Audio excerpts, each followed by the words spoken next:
untuk dipastikan sebuah perkara memenuhi tadi yang diperdebatkan P19 sampai P21-nya, ialah minimal 2 alat bukti baru dia berangkat ini kapal ini, gitu Pak. Tetapi dalam praktek sering sekali bahkan menjadi semacam tradisi, konvensi yang diikuti penyidik, selalu ada keterangan ahli untuk melengkapinya. Nah, keterangan ahli itu disebutkan atau pendapat yang diberikan oleh seseorang yang memiliki keahlian khusus mengenai suatu hal yang diminta secara resmi oleh penyidik atau hakim untuk kepentingan pemeriksaan. Kelihatan hampir tidak ada lagi perkara yang tidak ada ahlinya. Ini kalau ngomongin juga orang kampus, mungkin teman-teman di Borobudur paling banyak dimintain ini sebagai ahli, dan di kampus-kampus lain, which is bagus supaya dimasukkan. Tapi persoalan saya adalah, ini challenge saya nih, apakah keterangan ahli mengikat hakim?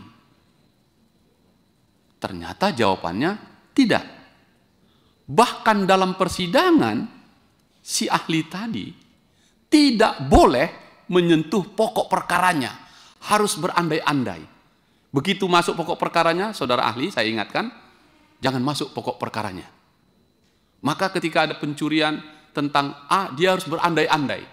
Jikalau A di sana begana begini, begitu, begana, maka begini. Gitu. Sehingga terganggu pikiran saya. Apakah Bapak dan Ibu juga terganggu pikirannya? Keterangan ahli ini dalam posisinya sebenarnya sebagai apa? Saya melihat dan pernah mengalami bersidang di luar negeri, terutama di Singapura. Kalau ahli dihadirkan, langsung dikatakan, saudara ahli, ahlimu apa? Ini. Menurut pendapat ahli, perkara yang sedang kita tangani ini, apa pendapatmu? Langsung ke situ. Oke? Nah, selama ini prakteknya seolah-olah ahli terhadap perkara yang ditangani. Pertanyaan saya nih, kajian akademiknya nih. Yang tadi sampai Dominic Litis saja sampai gini panjang, seru ini. Menurut Bapak dan Ibu semua, keterangan ahli masih layakkah dimasukkan sebagai alat bukti ketika ia tak pernah mengikat sampai di ruang persidangan? Nah, ini akan berakibat pada P19 2021-nya yang teman-teman persoalkan. Supaya lengkap alat bukti, maka panggil ahli. Selesai. Panggil ahli. Selesai. Begitu masuk persidangan, keterangan ahli tidak mengikat. Nah, ini challenge ini, Bapak-bapak semua nih, teman-teman, untuk menganalisa ini. Pikiran saya adalah, mestinya ahli itu di persidangan tidak lagi langsung berpura-pura. Saudara ahli, ini ahlinya, oke. Perkara yang kami tangani adalah ini. Bagaimana menurut ahli? Langsung saja. Terserah hakim, setuju atau tidak setuju. Nah, sekarang sudah nggak setuju atau setuju, tapi berpura-pura mengambil kasus lain, bukan kasus yang sedang ditangani. Bagaimana Bapak Ibu sekalian tanggapannya? Ini kajian-kajiannya untuk alat bukti kita ini. Karena mana lebih tinggi, keterangan ahli atau petunjuk? Kalau petunjuk keren itu, karena rangkaian yang dibuat oleh hakim. Keterangan saksi, oke, karena itulah saksi yang harusnya. Kemudian terdakwa. Kalau terdakwa dipakai ngaku kan belum tentu, karena terdakwa diberi hak ingkar. Aku tak pernah melakukan itu Pak Hakim. Kan begitu, maka kita butuhkan yang lain. Ini saya ingin mengajak kita untuk challenge saja ini teman-teman dari Borobudur, kawan-kawan yang advokat. Anda kan bawa ahli berkali-kali, nanya mikir gua, kayak main bola ini.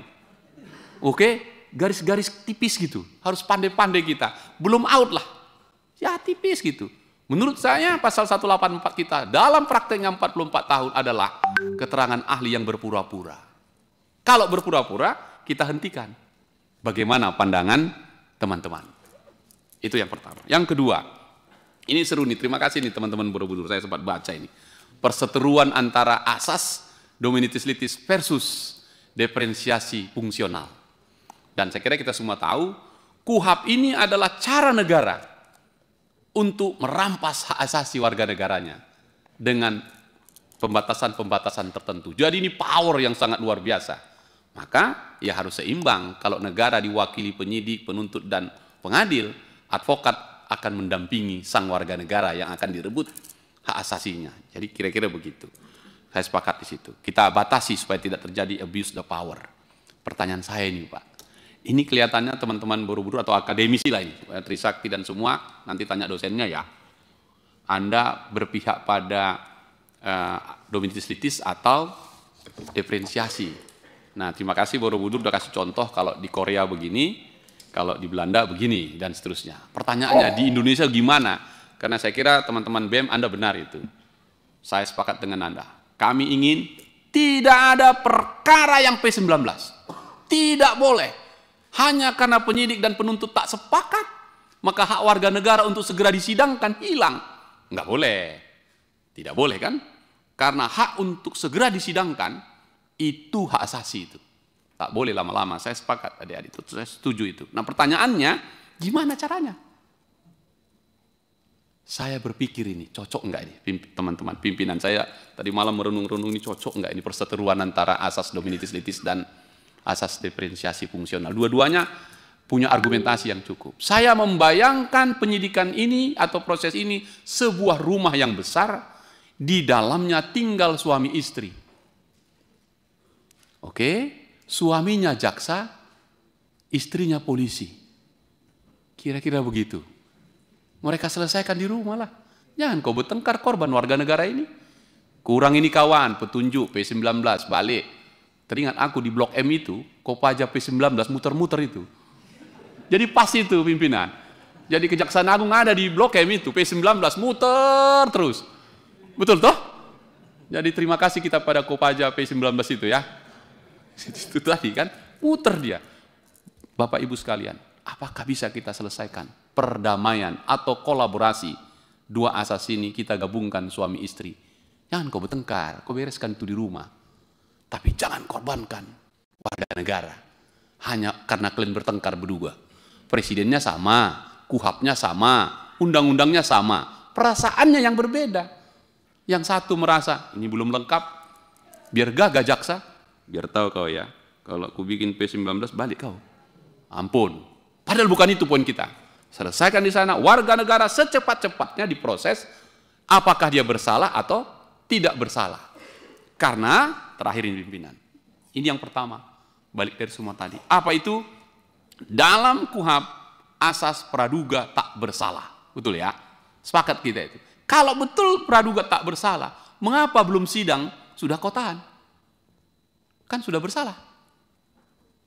Nah, karena itu kami berpikiran semaksimal mungkin tidak ada warga negara yang ditahan. Kalau ditahan melanggar asas praduga tak bersalah, berarti asas duga bersalah. Sampai nanti terbukti kau tak bersalah, terbalik dia. Gimana Pak Jenderal? Iya kan? Ini karena ini kita diskusi nih, minta maaf pimpinan, ini diskusi nih supaya nyambung ini. Sehingga dengan demikian Ketua Komisi 3 nggak pening dia kepada ke Banggar hanya karena membiayai biaya makan tahanan di polisi, kejaksaan dan hakim sebelum diputuskan. Uang APBN negara banyak kita jatuhkan ke dia. Mana manfaatnya lagi? Poin saya di situ kan tadi 3 asasnya. Keadilan, manfaat dan kepastian hukum. Nah, mudah-mudahan pertanyaan ini tidak bermaksud saya hanya ingin beri masukan supaya kami nanti bisa merumuskan poin-poin itu. Bisa saja saya salah, tapi rasa-rasanya pertanyaanku itu layak juga untuk seorang calon doktor di Universitas Borobudur. Terima kasih pimpinan. Selamat datang dan selamat kembali lagi di channel Mata Netizen kita. Di sini kita akan membahas bagaimana komentar dari salah satu DPR. Mereka melakukan rapat di Komisi 3 DPR RI. Dan ada tadi banyak hal tentang hal-hal yang disinggungnya mengenai hukum dan pada juga pejabat-pejabat lain. Dan sekarang marilah kita baca bagaimana komentar dan tanggapan dari kawan-kawan kita semuanya. Kasus Vina Cirebon, operator sangkanya harus dibebaskan dulu. Ya, tentu ada juga memberikan pendapat kayak gitu. Kalau nggak ada demo besar yang mengancam keamanan Polri pasti memang ya, karena juga yang kita tahu bahwasanya kasus ini banyak kali yang beredar yang ditangkap adalah bukan semuanya para pelaku, tapi mereka seakan difitnah, dan itu masih belum banyak hal bukti yang menunjukkan bahwa hal tersebut. Tapi banyak pendapat orang lain yang mengklaim hal tersebut. Parco tak berguna. Tegakkan hukum dengan kontrol yang ketat oleh lembaga yang berwenang. DPR jangan hanya pintar ngomong, tunjukkan nyalimu apa yang diinginkan rakyat Indonesia. Seakan undang-undang merampas aset dan miskinkan koruptor. Ya, betul sekali kawan-kawan, karena kita tahu juga bahwasannya sebelum Bapak Prabowo Subianto menjabat sebagai Presiden Republik Indonesia, sebelum itu Bapak Jokowi telah memberikan usulannya ke DPR untuk segera disahkan undang-undang perampasan aset yang dilakukan oknum-oknum yang tidak bertanggung jawab, dan sampai sekarang masih belum ada kerjasama yang baik dari DPR atau memberikan komentar hal tersebut atau juga mendukung pernyataan dari Bapak Presiden Jokowi. Dan mudah-mudahan aja ini dipercepat agar semakin para koruptor ini tidak merajalela atau mengambil hak orang lain. Kasih aja sama jaksa. Saya sepakat dengan Pak Dewan ucapan ya. Saya juga begitu kawan-kawan, karena dari pengucapannya terstruktur dan kita juga dapat sangat mengerti. Betul, selama Kapolri Sigit Panjaitan harap hukum bisa berbayar. Polisi sangat biadab, duit terus otak dan matanya. Waduh, kenapa bisa sampai begitu kawan-kawan? Apakah sudah pernah mengalami hal sedemikian sama oknum yang tidak bertanggung jawab ini? Polisi lebih gagah, tapi kerja kejagung sudah terbukti. Tapi kalau polisi perlu ditanyakan adakah? Kalau tidak salah, tahanan polisi di kantor polisi makanannya ditanggung oleh keluarga tersangka Pak. Wah, Bapak bilang dibiayai negara. Kalau dititipkan di lapas yang itu biaya negara. Jangan-jangan ini ada satu hal yang bisa terbongkar ya kawan, dengan hal sedemikian begini. Ya, pastilah dikorupsi kalau memang benar ada. Kalau hakim dan polisi masih bisa membedakan di mana kertas biasa, di mana uang kertas, maka jangan harap hukum ini bisa diadili secara menyeluruh. Tapi kuncinya ada di tangan Presiden dan para menteri. Ya, betul sekali kawan. Di sini memberikan aja dukungan dan terbaik untuk mereka agar negeri ini terlepas dari segala masalah-masalah. Dan itulah tadi tentang video dan komentar dari kawan-kawan kita. Sekarang bagaimana pendapatmu? Berikan di bawah kolom komentar biar kita bisa saling diskusi bersama-sama dan membahas hal lainnya. Sekian buat saya, terima kasih.